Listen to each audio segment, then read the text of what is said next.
नमस्कार दोस्तों, आज के इस वीडियो में हम आईटीआई काउंसलिंग का सीट अलॉटमेंट कब होगा ये बताएंगे हम आपको। उसके साथ ही किसको ज़्यादा चांसेस है जिनका पसंदीदा ट्रेड मिल जाए, उसके अलावा किसको सीट अलॉटमेंट हो जाएगा। सीट अलॉटमेंट के बाद से आप लोगों का जो डॉक्यूमेंट वेरिफिकेशन होता है उसमें कौन कौन से डॉक्यूमेंट लगते हैं, ऑटो अपग्रेडेशन या फ्रीज क्या होता है, इन सभी डिटेल के बारे में हम इस वीडियो में जानने वाले हैं। आपको स्टेप बाय स्टेप सभी जानकारी बताई जाएंगी। आप वीडियो को पूरा देखिए और आपको पूरी जानकारी बताई जाएगी। चलिए शुरू करते हैं। काउंसलिंग का जो लास्ट डेट था वो 24 तारीख को था। 24 तारीख तक उन लोगों का जो है एडमिशन का जो काउंसलिंग हो रहा था उसका था। लास्ट डेट इसका ख़त्म हो चुका है और इसका जो रिजल्ट प्रिपेयरिंग का काम शुरू हो गया है। और यहाँ पे 31 तारीख को बताया गया है नोटिस में कि 31 तारीख को आप लोगों का जो रिजल्ट है सीट एलोकेशन वो जारी कर दिया जाएगा। 31 तारीख के बाद से आप लोगों का एडमिशन होगा, तब आप लोगों का डॉक्यूमेंट वेरिफिकेशन होगा। डॉक्यूमेंट वेरिफिकेशन जो समय है वो 31 तारीख से लेके 6 तारीख तक रखा जाएगा। तो 31 तारीख से 6 तारीख के बीच में आप लोग जाके कॉलेज में, जिस भी कॉलेज में अलॉटमेंट हुआ होगा वहाँ पे जाके डॉक्यूमेंट वेरिफिकेशन कराएंगे। अब डॉक्यूमेंट वेरिफिकेशन में आप लोगों को कौन कौन से डॉक्यूमेंट लगेंगे इसका भी लिस्ट हमारे पास है, उसका भी लिस्ट हम आपको बता देते हैं। सबसे पहले आप लोगों को मार्कशीट लगेगा 10th का, उसके बाद से 10th का सर्टिफिकेट लगेगा और उसके साथ ही आप लोगों का जो लिविंग सर्टिफिकेट CLC होता है, SLC होता है, SLC स्कूल लिविंग सर्टिफिकेट, वो भी आपको ले जाना है। बहुत सारी जगहों पर TC भी कहा जाता है उसको, वो लेके जाएंगे। प्लस में आप लोग को आधार कार्ड लेना है। आधार कार्ड लेके और उसके बाद जो ऑनलाइन जो आपने कराया था ITI के लिए वो लगेगा। काउंसलिंग के लिए जो आपने ऑनलाइन कराया था वो लगेगा। जो काउंसलिंग का होने के बाद से आप लोगों का जो रिजल्ट आया था उसका जो रिजल्ट का रैंक कार्ड है वो लेके जाना है। एग्जाम का एडमिट कार्ड भी लेके जाना है आपको। आप OBC या फिर SC ST से आते हैं, रिजर्वेशन चाहिए तो आप लोगों को उसका भी सर्टिफिकेट लेके जाना पड़ेगा, जाति प्रमाण पत्र।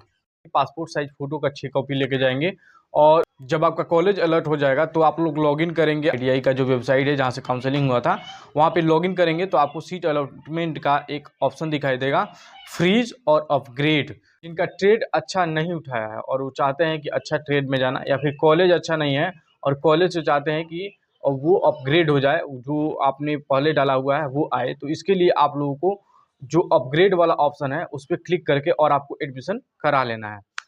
इससे होगा क्या कि अगर जो आप एडमिशन करा लिए उस कॉलेज में और अगर जो दूसरा अगर जो कॉलेज आता है अपग्रेड, सेकेंड जो लिस्ट आएगा, सेकेंड राउंड का अलॉटमेंट जब होगा वहाँ पे अगर जो दूसरा लिस्ट आता है उसमें अगर जो आपका नाम आ जाता है, तब आपको अच्छा अगर जो कॉलेज मिल जाता है तो आप वहाँ से जाके दूसरे कॉलेज में जहाँ पे उठाया है वहाँ पे जाके सेकेंड राउंड में एडमिशन करा सकते हैं। वहाँ पे सिर्फ डॉक्यूमेंट वेरिफिकेशन होगा और आप लोगों का पैसा नहीं लगेगा। अब बात करते हैं फ्रीज वाला। तो यदि आपको जो ट्रेड मिला है, आपको जो कॉलेज मिला है उससे आप संतुष्ट हैं, तब आप फ्रीज का ऑप्शन चूज करके और वहाँ पे फ्रीज का ऑप्शन चूज करके आप लोग अलॉटमेंट लेटर डाउनलोड कर लेंगे। वहाँ पे एक वेरिफिकेशन जो बायोमेट्रिक वेरिफिकेशन वाला डॉक्यूमेंट वहीं पे निकलता है। जब सीट अलॉटमेंट वाला रिजल्ट निकलता है तो उसी पे आप लोगों का जो बायोमेट्रिक का जो फॉर्म है वो भी मिल जाता है।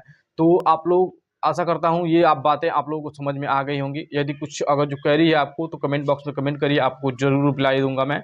धन्यवाद। देखेंगे, मैं बता रहा हूँ आप लोग कितने रैंक तक आप लोगों का जो कॉलेज है वो अलॉट हो जाएगा। तो यहाँ पे देखेंगे सीट, यहाँ पे मैंने सीट मैट्रिक्स डाउनलोड किया हुआ है, आप भी डाउनलोड करके देख सकते हैं। यहाँ पे अनरिजर्व की जो सीटें हैं वो देखेंगे आप, अनरिजर्व 8710 है, यानी अनरिजर्व में आपकी जो कैटेगरी है वो, और आपका जो 8710 के करीब में आपका रैंक है तो आपका जो है सीट अलॉट हो जाएगा। उसके अलावा SC की बात करें तो SC की 3484 है, तो इस रैंक तक आपका है तो आपका सीट अलॉट हो जाएगा। ST की बात करें तो 214 सीटें हैं, लेकिन ST में ज़्यादातर लोग एडमिशन नहीं लेते हैं। तो आपका अगर जो कम भी है, मतलब कि अगर 1000 रैंक तक है आपका, तो आपका जो एडमिशन है वो हो जाएगा। उसके अलावा अगर जो बात करें EBC की तो 3922 यानी कि लगभग 4000 तक रैंक है आपका कैटेगरी रैंक, तो आपका एडमिशन हो जाएगा। इसके अलावा BC कैटेगरी की बात करें तो 2618 यानी कि लगभग 3500 के करीब में आपका जो अगर जो रैंक है तो आपका एडमिशन के लिए सीट अलॉट हो जाएगा। उसके अलावा यहाँ पे और भी EWS से आते हैं आप, तो अगर EWS के लिए अप्लाई किए होंगे EWS कैटेगरी से, तो आप लोग का 2185 सीटें हैं।